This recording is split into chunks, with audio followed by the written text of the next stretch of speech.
Chẳng mấy điện tìm rồi pram dương dìm vì prot bát ca xe return ở đáy chẳng dương từ bình đích sức rồi bỏ director mà đón tiết sự thị nông ca pra xe return đón tiết chẳng dương cho xe dương cho pop up menu máu hay dương cho preference rồi mới dương cho tao general hay dương bình đích mưa sự thị director để con cầm nọt chẳng được bốn dương approve by director phần tay là ní dương pra sự thị mùi tiết mình director còn đừng bắt sự thị mùi tiết từ ai mình user mình cả này để con cứ thằng con là vốn con mình chọn ai nhảy nhảy chớn chẳng con ai đừng pra tí mùi mình con approve by directorได้cầm phần tay con ai bộ lực môi trường nuốt chui con ai bộ lực nam môi chui conក្នុងការ approve ចឹងឧទាហរណ៍ថា set for instance នេះ set user for instance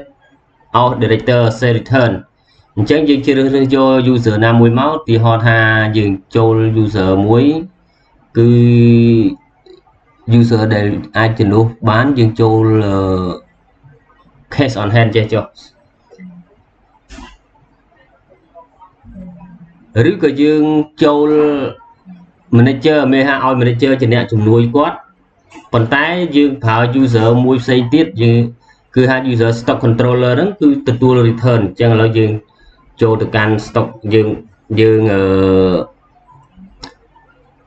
login របស់ stock controller មួយសិនមក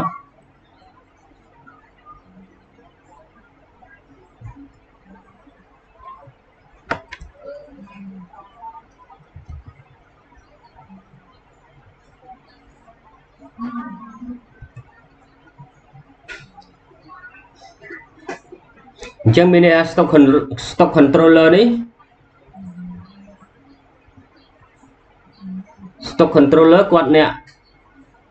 រៀបចំ set return ហ្នឹងហើយ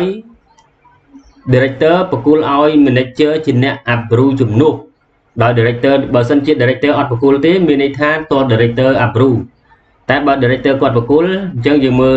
គាត់បកគលឲ្យ manager អញ្ចឹងយើងមើលកន្លែងនេះម្ដងទៀតឃើញទេនៅពេលដែល director គាត់ផ្ដល់សិទ្ធិឲ្យ manager ទទួល approve អញ្ចឹងវានឹងលេចឡើងនៅប៊ូតុង approve នេះឡើងសម្រាប់ manager អញ្ចឹងឥឡូវយើងចូលទៅកាន់ cell return របស់ stock controller នេះជា user stock controller អញ្ចឹងគាត់ចូលទៅកាន់ cell return ហើយបន្ទាប់មកយើងចុចមកគាត់ return ឈ្មោះនេះមួយលេខ2ចេះមក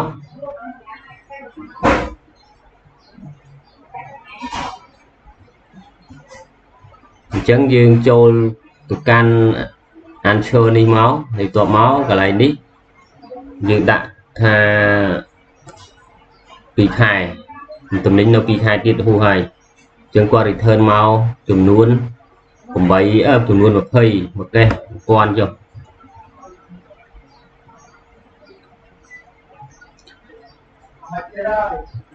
អញ្ចឹងយើង memo បន្ទាប់មកយើង save ចឹងពេលយើង save ចូលទៅយើងចូលទៅកាន់កន្លែង customer យើងនឹងឃើញនេះ sale return អញ្ចឹង sale return យើងចុចមើល sale return trace អញ្ចឹងយើងនឹងឃើញ sale return trace សម្រាប់ user ដែលបានបញ្ចូលហ្នឹងគឺអត់មើលឃើញទេมันអាចកែអ្វីបានទេមានវិធីមួយគឺលុបចោលអញ្ចឹងយើងចូលទៅមើល user របស់ director ក្នុងករណីនេះ director គាត់អាច approve ខ្លួនដែរក៏បានគាត់ approve ក៏បានឬមួយគាត់ឲ្យឬក៏ manager approve ក៏បានដែរពីព្រោះ manager គាត់បានកំណត់ថា manager នឹងអាច approve បានអញ្ចឹងយើងចូល sale return នេះហើយបន្ទាប់មកយើងចុច approve មកនេះជា user របស់ manager អញ្ចឹង manager គាត់ approve ពងអញ្ចឹងនៅពេល manager approve អញ្ចឹងពេលនេះ manager បានចុច approve អញ្ចឹងប៉ុន្តែចង់បញ្ចូលទិន្នន័យរបស់គេនេះគឺអត់បានទេអ្នកដែលអាចបញ្ចូលអានឹងទៅជាប្រតិបត្តិការរ៉ៃធូបានមានតែ user stock controller ទេពីព្រោះ user stock controller គាត់អ្នកបញ្ចូលប្រតិបត្តិការមួយហ្នឹងអញ្ចឹងនៅពេលយើងបើក user stock controller មកនេះយើងឃើញពាក្យថា save នៅពេលយើងចុច save ប៉ាំងគឺយើងអាចនឹង save វាបានប៉ុន្តែសម្រាប់ user manager បានតែ approve ទេចង់បើក save គឺអត់បានទេហើយ director អញ្ចឹងដែរគឺมันអាចបើក save បានទេ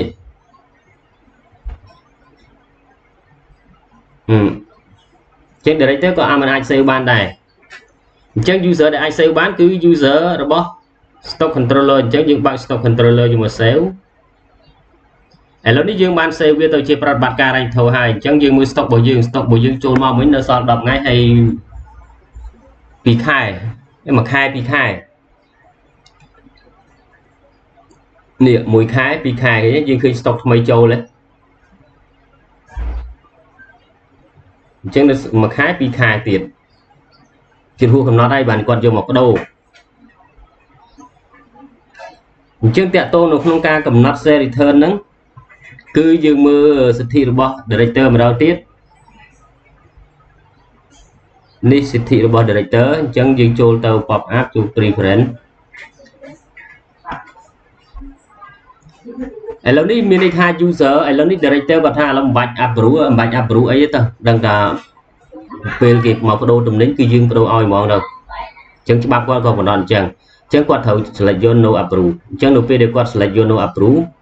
អញ្ចឹង user មួយដែលគាត់ឥឡូវយើងកំណត់យក no approve ហើយអញ្ចឹងយើង save no approve អញ្ចឹងមានន័យថារាល់ return ទាំងអស់មិនបាច់ approve ទេមិនបាច់ឲ្យ approve ទេអញ្ចឹងបើមិនបាច់ឲ្យ approve ចូលម្ដងទៀតបើមិនបាច់ឲ្យ approve ទេកន្លែងនេះយើងដោះចេញក៏បានមិនដោះក៏បានព្រោះវាមិនមានអធិពលព្រោះអត់មានឯកសារដែលត្រូវ approve ផងអញ្ចឹងឧទាហរណ៍ថា stock controller គាត់ចូលទៅ share return ម្ដងទៀតឥឡូវគាត់ចូលទៅ page អម្ដងបន្តមកទៀតនេះដាក់6តមកទៀតយើងចូលទៅ17នេះម្ដង17នឹងមកយើងថា17នឹងសល់3ខែហើយគាត់ return មក3.30ក្នុងតម្លៃប៉ុណ្នេះអញ្ចឹងយើងមើលលេខកូដនេះ6អញ្ចឹងពេលយើង save ចូលទៅវាខ្លាយទៅជាប្រតិបត្តិការ rank ធោតែម្ដងអញ្ចឹងយើងទៅមើល line approve មានអត់ទេឃើញអត់មាន approve ទេនេះអត់មាន approve ទេអញ្ចឹងយើងមើល line return ត្រាស់ឃើញអត់មានទេមានន័យថាវាចូលទៅប្រតិបត្តិការ rank ធោបាត់ហើយអញ្ចឹងយើងមើលកន្លែងប្រតិបត្តិការ rank ធោយើងនឹងឃើញនេះលេខ6យើងនេះអញ្ចឹងវាចូលទៅជាប្រតិបត្តិការ rank ធោហើយឥឡូវនេះតាក់ទងជាមួយ share return គឺយើងមានប៉ុណ្ណឹង